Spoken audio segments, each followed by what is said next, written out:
பேராசிரியர் தோழர் சாய்பாபாவினுடைய நினைவேந்தல் நிகழ்ச்சியை இங்கே ஒருங்கிணைத்திருக்கின்ற ஜனநாயக உரிமைகள் பாதுகாப்பு குழு தமிழ்நாடு அவர்களுக்கு நன்றியை தெரிவித்துக் கொள்கின்றேன். நினைவேந்தல் என்பது நாம் ஒரு மனிதனின் வரலாற்றில் அவரை போல வாழ வேண்டும், அவரை நாம் முன்னுதாரணமாக எடுத்துக்கொள்ள வேண்டும் என்பதற்காகத்தான் நினைவேந்தலுடைய முக்கியமான நோக்கம் நான் நினைக்கிறேன்.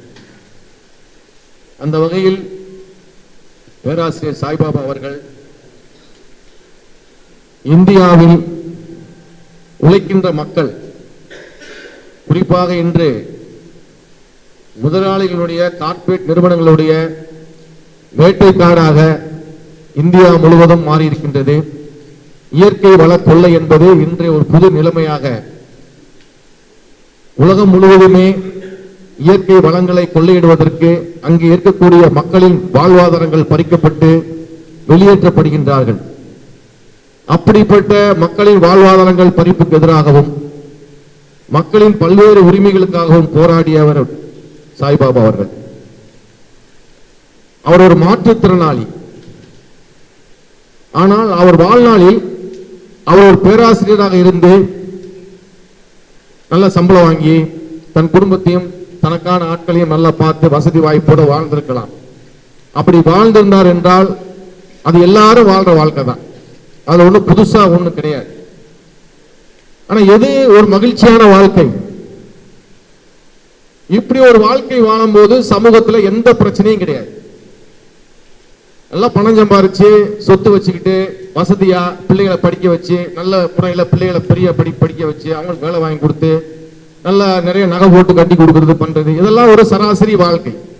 ஆனா இதுதான் ஒரு வாழ்க்கையாகவே நாம் பார்க்கின்றோம். பேராசிரியர் சாய்பாபா அவர்களும் அதுபோன்ற ஒரு வாழ்க்கையை வாழ்ந்திருக்க முடியும். ஆனால் அந்த வாழ்க்கை வாழ்ந்திருந்தால் அவர் இன்று பேசப்படக்கூடிய நபராக இருந்திருப்பாரா என்றால் கண்டிப்பாக இருந்திருக்க மாட்டார்.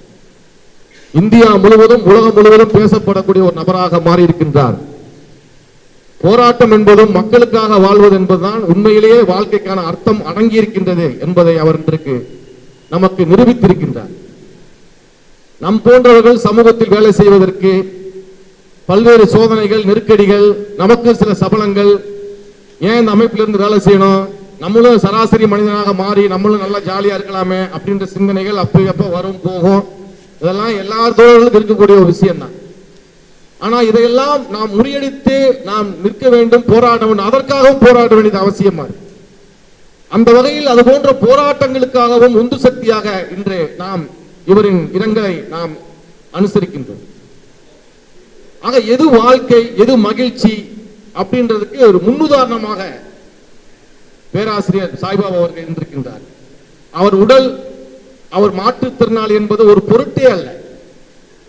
பாசிச அரசு, மிகப்பெரிய கொடூரமான பாசிச அரசு, யாரும் கண்ட அஞ்சி நடுங்கும் அளவிற்கு ஜனநாயக சக்திகள், சிறுபான்மை மக்கள் இவர்கள் எல்லாம் பயந்து நடுங்க வேண்டும் என்று பல்வேறு நடவடிக்கைகளை செய்து வருகின்றார்கள்.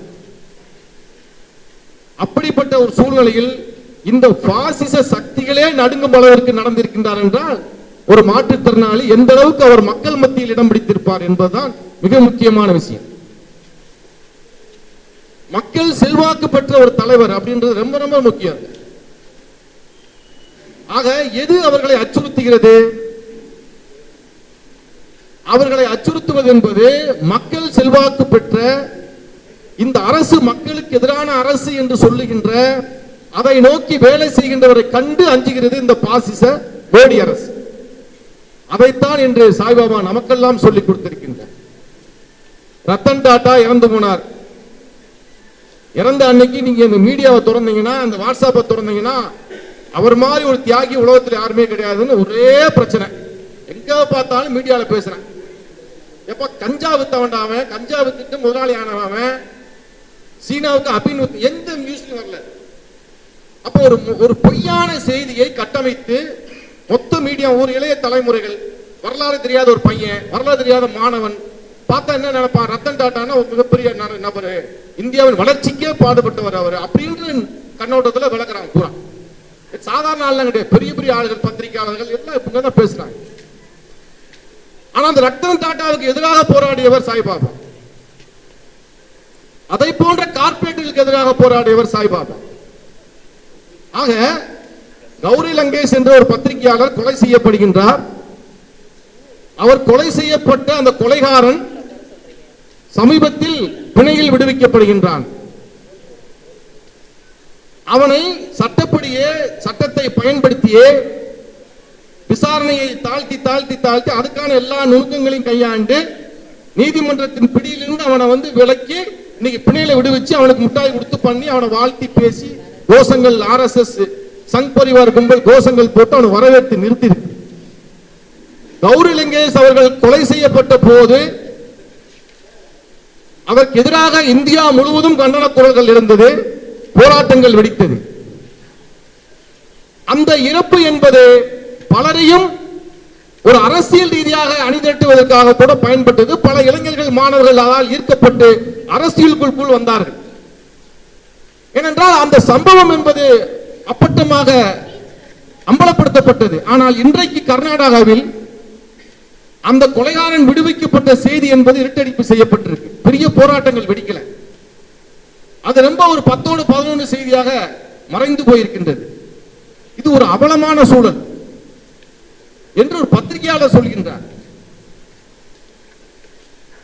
அப்ப RSS BJP ஒரு கொலைகார கும்பலை உருவாக்கி சிறுபான்மை மக்களை ஒடுக்குவதற்கும் சமூக போராளிகளை ஒடுக்குவதற்கும் தீவிரமாக வெளிப்படையாக துப்பாக்கியை வச்சு சுடுறது, அடிச்சு கொள்றது, எல்லா கிரிமினல் வேலைகளையும் வெளிப்படையாக செய்கின்றான்.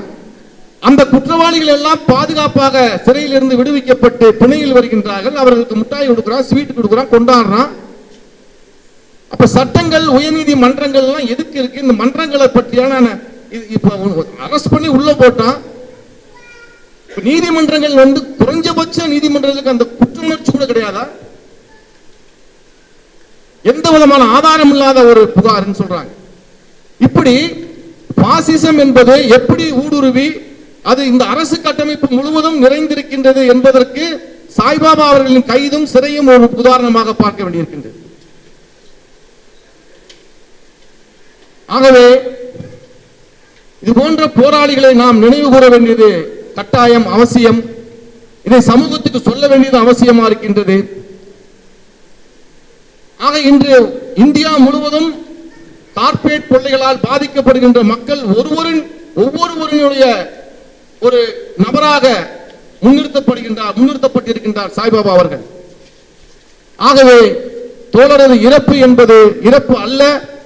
அவர் மறைந்தாலும் அவர் புகழும் அவரின் செயல்பாடும் தொடர்ந்து கொண்டிருக்கும் என்பதை இந்த நினைவேந்தல் நமக்கு காட்டுகின்றது. ஆகவே இது போன்ற பாசிச அரசை சட்டத்தின் மூலமாகவோ நீதிமன்றத்தின் மூலமாகவோ இல்ல தனிப்பட்ட அமைப்புகள் போராடியோ இந்த பிரச்சனையை தீர்க்க முடியாது. மக்களுக்கான அரசியலை இது போன்ற சமூக விரோத குற்ற நடவடிக்கைகளை அம்பலப்படுத்தி மக்களை திரட்டுவது, மக்களை அமைப்பாக்குவது, மக்கள் போராட்டங்களை கட்டியமைப்பது, அதன் மூலம் மட்டும்தான் நான் இந்த பாசிச சக்திகளை வீழ்த்த முடியும், சாய்பாபா போன்ற போராளிகளை, மக்கள் போராளிகளை பாதுகாக்க முடியும் என்பதை இங்கே நினைவு கூர்ந்து விடைபெறுகின்றேன். நன்றி, வணக்கம்.